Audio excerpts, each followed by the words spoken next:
இன்னல் ஹம்தலில்லாஹ் நஹ்மதுஹு வ நஸ்தஈனுஹு வ நஸ்தக்ஃபிருஹு வ நஊது பில்லாஹி மின் ஷுரூரி அன்ஃபுஸினா வ மின் ஸய்யிஆத்தி அமாலினா மை யஹ்தில்லாஹு ஃபலா முதில்ல லஹு வ மை யுத்லில்ஹு ஃபலா ஹாதிய லஹு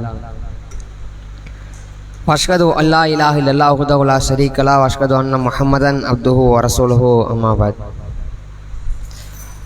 யா அய்யுஹன் நாஸ் இத்தகு ரப்பக்கும் அல்லதி خلقكم من نفس واحدة وخلق منها زوجها وبث منهما رجالا كثيرا ونساء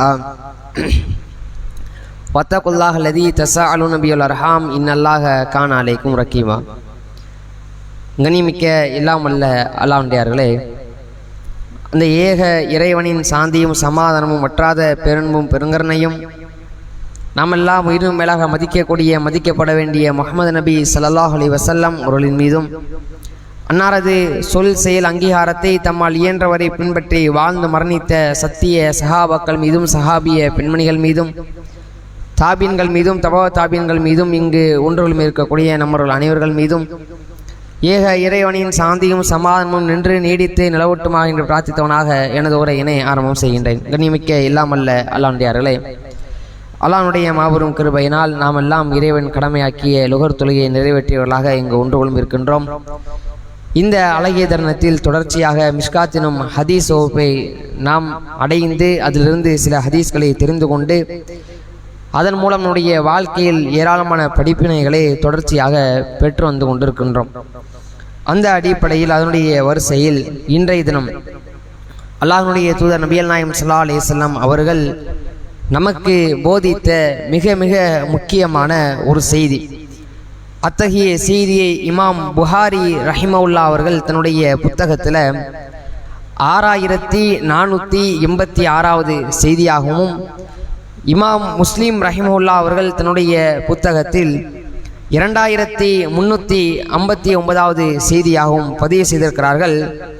அன் அபி ஹுரைரத்த ரதியல்லாஹு அன்ஹு, அபூ ஹுரைரா ரலியல்லாஹு அன்ஹு அவர்கள் வழியாக அறிவிக்கப்படுகிறது. கால ரசூலுல்லாஹி ஸல்லல்லாஹு அலைஹி வஸல்லம், அல்லாஹ்வுடைய தூதர் நபிகள் நாயகம் ஸல்லல்லாஹு அலைஹி வஸல்லம் அவர்கள் கூறுகிறார்கள், லவ் தஅலமூன மா அலமு, நான் அறிந்த ஒன்றை நீங்கள் அறிந்திருந்தால், நான் அறிந்த ஒன்றை நீங்கள் அறிந்திருந்தால், லஹிக்தும் கலீலன், குறைவாக நீங்கள் சிரித்திருப்பீர்கள், குறைவாக நீங்கள் சிரிப்பீர்கள் என்று அல்லாஹ்வுடைய தூதர் சொல்கிறார்கள். இன்னும் அதை தொடர்ந்து நபிகளார் சொல்லும் பொழுது, ஒல பகைத்தும் கசீரன், நீங்கள் அதிகமாக அழுதிருப்பீர்கள், அழுவீர்கள் என்று ரசூலுல்லாஹ் சொல்றாங்க. நான் எதை அறிந்தேனோ அதை நீங்க அறிஞ்சிருந்தீங்க அப்படின்னா குறைவாதான் சிரிப்பீங்க, அதிகமா அழுவீர்கள் என்று அல்லாஹ்வுடைய தூதர் சொன்ன இந்த செய்தியை புகாரி அவர்கள் 6486வது செய்தியாகவும், முஸ்லிம் இமாம் அவர்கள் 2359வது செய்தியாகவும் பதிவு செய்திருக்கிறார்கள். இந்த செய்தியிலிருந்து அல்லாஹ்வுடைய தூதர் சொல்ல வரக்கூடிய மிக மிக முக்கியமான விஷயம் என்ன தெரியுமா? அல்லாஹ்வுடைய தூதருக்கு மறுமையை குறித்து, அதனுடைய நிகழ்வை குறித்து, அதனுடைய வேதனைகளை குறித்து, நரகத்தை குறித்து எல்லாமே தெள்ள தெளிவா தெரிஞ்சிருக்கு. ரசூலுல்லாஹ்வுக்கு எடுத்து காட்டப்பட்டிருக்குது. அதை நபிகளார் பார்த்திருக்கிறாங்க. பார்த்து விட்டு அதற்கு அடுத்தபடியாக தான் சொல்றாங்க, நான் அறிந்ததை, நான் பார்த்ததை நீங்கள் அறிந்திருந்தீர்கள் என்று சொன்னால் நீங்க கொஞ்சம்தான் சிரிப்பீங்க, அதிகமா அழுவீங்க. ஏன்னா அதனுடைய வேதனைகள் என்பது, அதனுடைய கடுமைகள் என்பது அவ்வளவு இருக்குது. அவ்வளவு கடுமையான ஒரு வேதனையை இறைவன் இந்த உலக வாழ்க்கைக்காக வாழக்கூடிய மனிதனுக்காக தயார்படுத்தி வைத்திருக்கின்றான். அந்த வேதனைகளை நீங்க சிந்தித்தீர்கள் என்று சொன்னால் அதிலிருந்து தவிர்ந்து கொள்வதற்கான வழியை தேடுவீங்க. அதை நினைச்சு நீங்க கவலைப்படுவீங்க, கண்ணீர் விட்டு அழுவீங்க. இத்தகைய வேதனை இருக்கிறதா, இவ்வளவு கொடுமை இருக்கிறதா அப்படின்னு ஒவ்வொன்றாக அல்லாஹ்வுடைய தூதர் நபிகள் நாயகம் ஸல்லல்லாஹு அலைஹி வஸல்லம் அவங்க நமக்கு சொல்லி காட்டுறாங்க. நாம என்ன செய்யணும்னா, ரசூலுல்லாஹ் சொன்னாங்கல்ல அந்த வார்த்தை, குறைவாக சிரிப்பீங்க, அதிகமா அழுவீங்க அப்படின்னு, அதன் பிரகாரம் திருமறை வசனத்தை புரட்டி பார்த்தோம் அப்படின்னா அந்த நிகழ்வுலாம் எடுத்து சொல்லப்பட்டிருக்கும். நபி மொழிகளை எடுத்து புரட்டி பார்த்தோம் அப்படின்னா எதற்காக அல்லாஹ்வுடைய தூதர் நாம் அதிகம் அழுவோம் என்று சொன்னார்களோ அந்த வேதனைகள் அதனுடைய வர்ணனைகள் ஒவ்வொன்றாக படிப்படியாக அப்படியே சொல்லப்பட்டிருக்கிறது. எப்படி?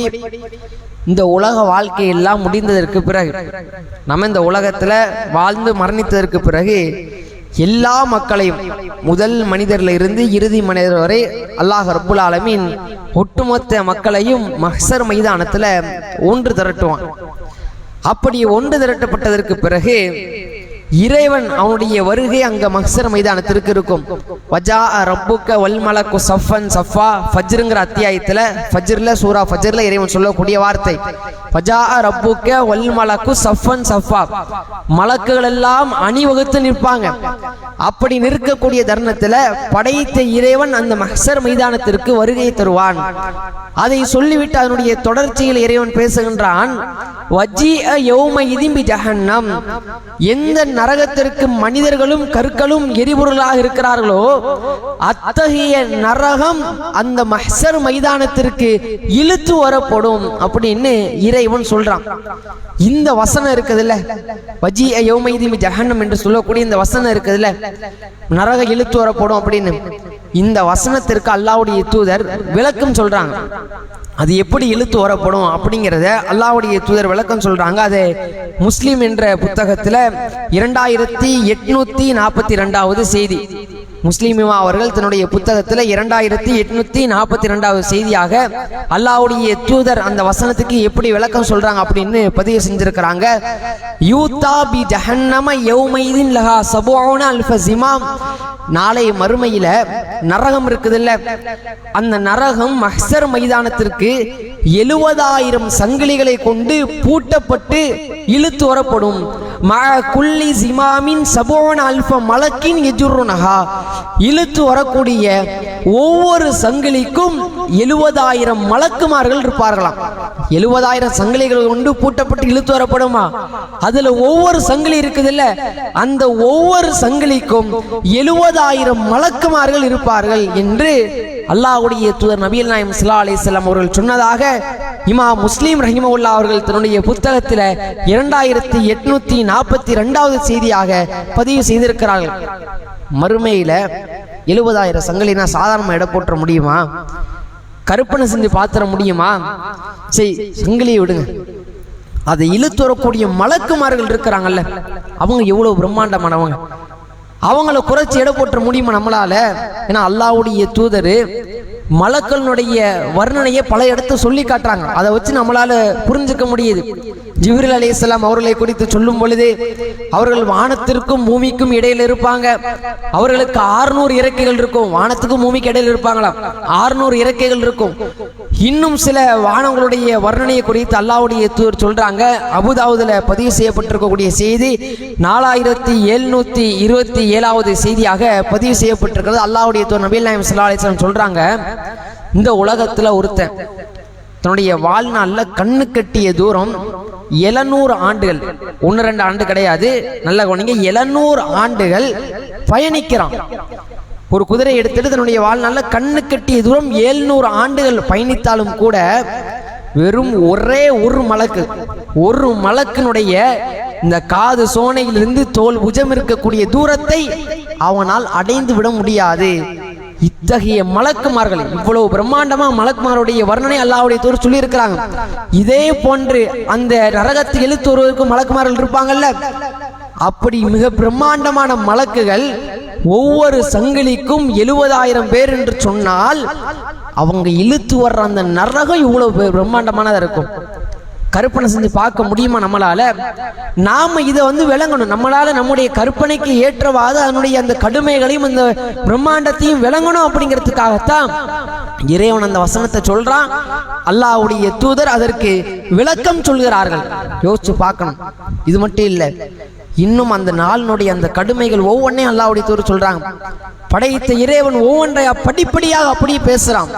நம்ம இந்த உலக வாழ்க்கை எல்லாம் முடிஞ்சதுக்கு பிறகு சொர்க்கவாசிகள் நரகவாசிகள் பிரித்து எடுப்பான்ல இறைவன். மறுமையில கேள்வி கணக்கு விசாரணை நடக்கும்ல, அப்ப மனிதர்களுடைய செயல்களுக்கு ஏற்ப அவன் நன்மையை செஞ்சிருந்தான்னா அவனுடைய வலது கையில் அவனுக்கு புத்தகம் கொடுக்கப்படும்.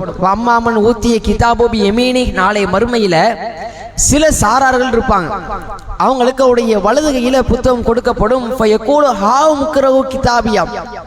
அவங்க மகிழ்ச்சியா இருப்பாங்க, இன்னைக்கு நமக்கு ஒரு நற்செய்தி இருக்குது, இன்னைக்கு ஏதோ நமக்கு நற்செய்தி காத்து கொண்டு இருக்கிறது அப்படின்னு மகிழ்ச்சியா இருப்பாங்க.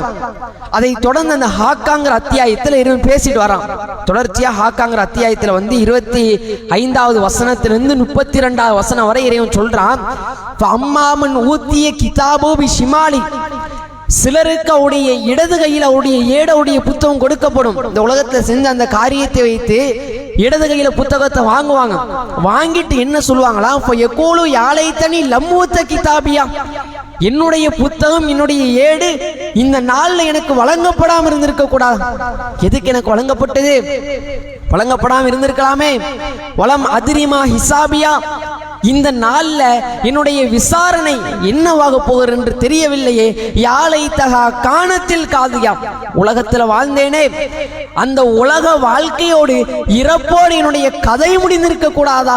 மா அகுனா அன்னி மாலியா, நான் சேர்த்து வைத்த செல்வம் சொத்து எதுவும் இந்நேரத்தில் எனக்கு பயனளிக்கவில்லையே.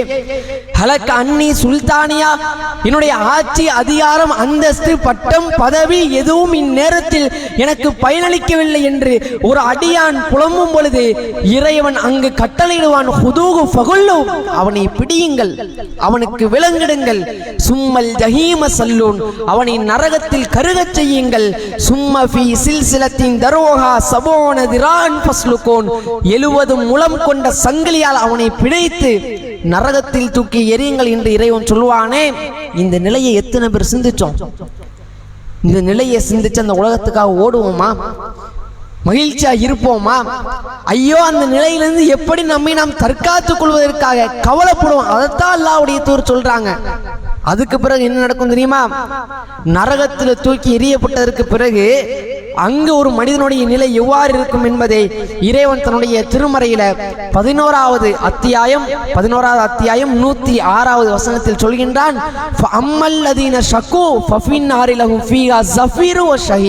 கெட்டவர்கள் நரகத்தில் இருப்பார்களாம், கத்துவாங்களாம், கதறுவாங்களாம். அவங்க கத்துறது வெளியே வர்ற மாதிரியே இருக்கும், உள்ள போற மாதிரியே இருக்கும். வெளியே சத்தம் கேட்காது, வர்ற மாதிரி இருக்கும், அவங்களுக்கு தெரியும், ஆனா வெளியே கேட்காது, அவங்களுக்குள்ளேதான் அவங்க கத்திக்கிட்டு இருப்பாங்க. இத்தகைய சூழல் அந்த நரகத்துல அவர்களுக்கு ஏற்படும். யாரும் உதவி செய்ய மாட்டாங்க, யாருமே பாதுகாக்க மாட்டாங்க. பாதுகாப்பதற்கு அங்க யாருக்கும் சக்தியும் கிடையாது. கிடந்து கத்துவாங்க, கதறுவாங்க, கெஞ்சுவாங்க. யாரையெல்லாம் உதவிக்கு அழைக்க முடியுமோ எல்லாத்தையும் அழைப்பாங்க. அந்த நரகத்தினுடைய காவலாளியை அழைத்து மாலிக் அலைஹிஸ்ஸலாம் அவர்கள்ட்ட உதவி தேடுவாங்க, உதவி செய்ய மாட்டாங்க. இறைவன் அழைப்பாங்க, உதவி செய்யப்படாது. இன்னும் இந்த உலகத்துல நன்மை செஞ்சு பயணிச்சிருப்பாங்கல்ல, நம்ம எல்லாம் ஒன்னா இருந்து ஒரு சிலர் பாவம் செஞ்சிருக்கு, ஒரு சிலர் நன்மை செஞ்சிருப்பாங்க.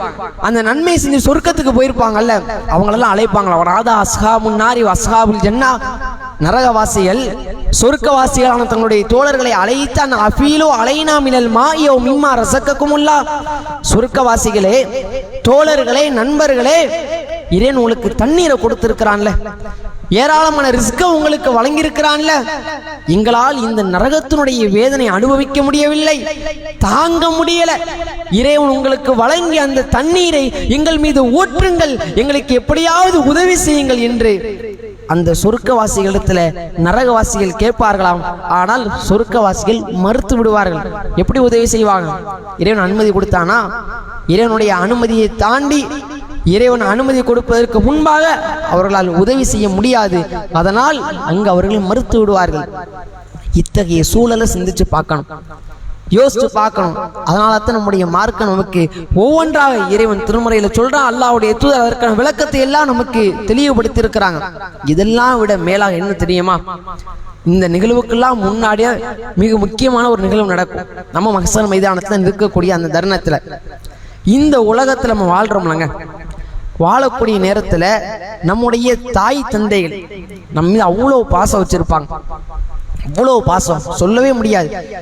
லைட்டா கீழே விழுந்துட்டா போதும், நமக்கு வலிக்குதோ இல்லையோ நம்முடைய தாயோடைய மனசுங்கிறது தாங்காது, அழுகுவாங்க கடுமையான முறையில. நம்முடைய பிள்ளைக்கு அப்படி ஆயிருச்சே, நம்முடைய தந்தை நமக்காக நாம நம்முடைய வாழ்க்கையில முன்னேற வேண்டும் என்பதற்காக சொந்த ஊரை விட்டு வெளியூர் போறாரு, சொந்த நாட்டை விட்டு வெளியூருக்கு போறாரு.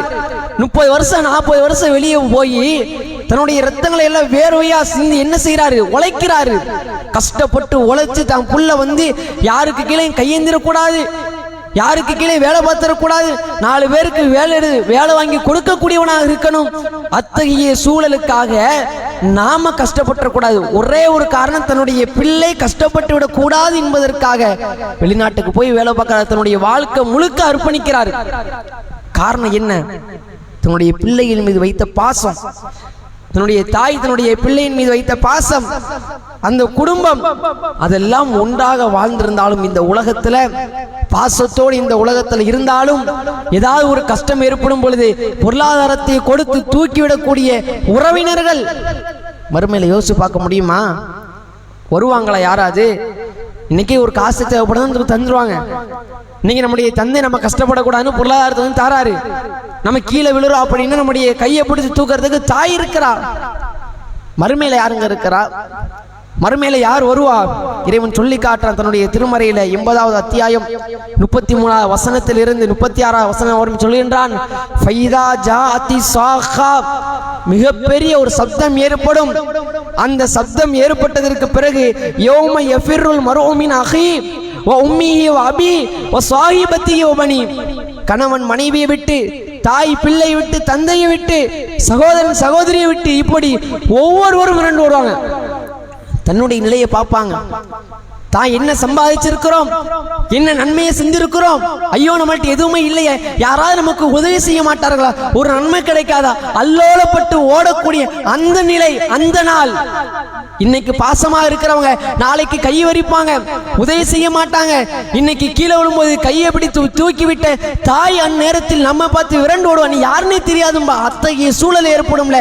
அந்த நாளை நம்முடைய வாழ்க்கையில நாம் சிந்தித்து பார்த்தோம் என்று சொன்னால், நாம இந்த உலகத்துல அதிகம் அளவுக்கு கவலைப்படுவோம், வருத்தப்படுவோம், மகிழ்ச்சியா இருக்க மாட்டோம். என்ன சம்பாதிச்சா, இத்தனை வருஷம் வாழ்ந்துட்டோமே, 60 வருஷம் வாழ்ந்திருக்கிறோமே, 50 வருஷம் வாழ்ந்திருக்கிறோமே, என்ன நன்மையை செய்திருக்கிறோம், இருக்கிற நன்மையை வச்சு சொர்க்கத்துக்கு போயிட முடியுமா? அந்த வேதனையை விட்டு நம்மை நாம் தற்காத்து கொள்ள முடியுமா? ஐயோ, அந்த வேதனைக்கு நம்ம போயிடக்கூடாது. இதெல்லாம் ஒவ்வொன்றாக படிப்படியா நம்ம யோசிச்சோம் அப்படின்னா, திருமறை வசனங்களை அதனுடைய அர்த்தங்களோடு நம்ம படிக்கும் பொழுது இந்த வசனங்களை எல்லாம் நம்முடைய உள்ளத்தில் ஏந்துவதற்கு மிகப்பெரிய ஒரு வழியா இருக்கும். நம்ம அர்த்தத்தோடு படிக்கும் பொழுது அதனுடைய வேதனைகள் எல்லாம் அப்படியே சொல்லப்படும். அதை நம்முடைய வாழ்க்கையில உணர்றோம். அப்படிங்கும் பொழுது, நாம் நம்முடைய வாழ்க்கையில ஏந்தி கொள்ளும் பொழுது நம்முடைய வாழ்க்கை மாற்றத்தை அது நிச்சயமாக நமக்கு ஏற்படுத்தும். அப்படிங்கிறத உள்ளத்துல ஆழ பதிய வைக்கணும். ஆழ பதிய வைத்து இந்த உலகத்திற்காக, இந்த உலகத்திற்கான இந்த தேவைகள் எல்லாம் இருந்தாலும் கூட மறுமைக்காக நம்முடைய வாழ்க்கை அமைத்து அதற்கான ஒரு ஓட்டத்தோடு இன்ஷா அல்லாஹ் இனி வரக்கூடிய காலங்களில் ஓடி நாளை மறுமையில அந்த கொடுமையான அந்த வேதனைகளிலிருந்து நம்மை நாம் தற்காத்து சொர்க்கத்திற்கு செல்லக்கூடிய நல்லதொரு பாக்கியத்தை வல்ல ரஹ்மான் நம் அனைவருக்கும் தந்தருடன் என்று பிரார்த்தித்தவனாக எனது உரையை நிறைவு செய்கின்றேன். அஸ்ஸலாமு அலைக்கும் வரஹ்மத்துல்லாஹி வபரகாத்துஹு.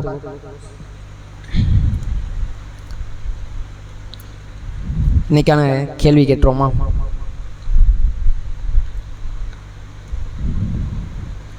முதல்ல என்னன்னா, இன்னைக்கு என்ன செய்தி நம்ம பார்த்தோம் அப்படிங்கிறத சொல்லிட்டு, இடையில வானவர்களுடைய அந்த வர்ணனை நம்ம சொல்லியிருந்தோம். அந்த வர்ணனை என்ன அப்படின்னு சொல்லிடுங்க. 2 வானவர்களை குறித்து நம்ம பார்த்துருந்தோம். அந்த 2 வானவருடைய வர்ணனையை சொல்லிடுங்க. அதுக்கப்புறம் அந்த நரகத்தை குறித்தும் ரசூல் ஸல்லல்லாஹு அலைஹி வஸல்லம் விளக்கம் அளிப்பாங்கல்ல, அதுவும் என்ன விளக்கம் அப்படிங்கிறதையும் சொல்லிடுங்க. யாருக்கு தெரியும்? தெரிஞ்ச அளவு சொல்லுங்க.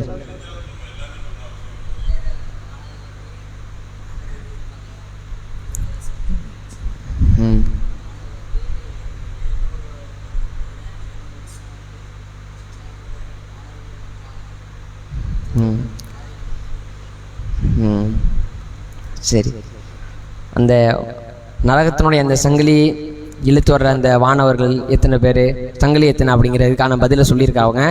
அதுக்கப்புறம் அந்த வானவருடைய வர்ணனை இருக்குதுல்ல, 700 ஆண்டுகள் பயணித்தா கூட காது சோனையிலேருந்து தோல் புஜம், அதையும் சொல்லியிருக்கிறாங்க. வேற அவ்வளோதானா?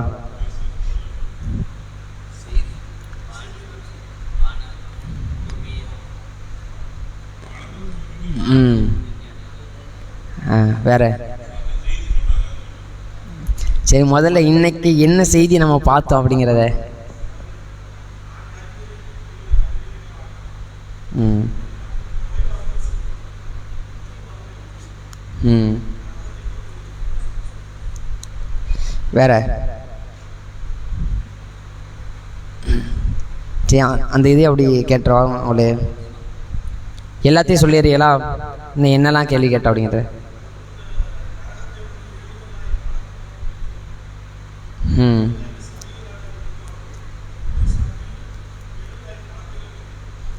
ம்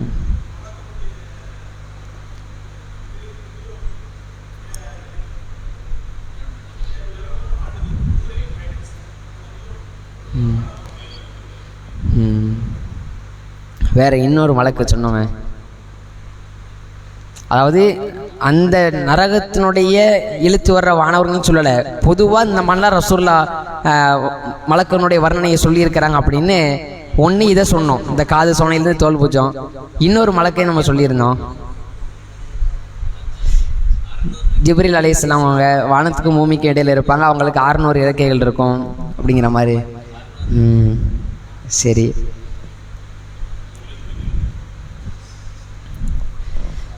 சரி, முதல்ல சொன்ன நாளுக்கு நம்ம வாய்ப்பளித்து கொடுத்துருவோம் இன்ஷா அல்லாஹ்.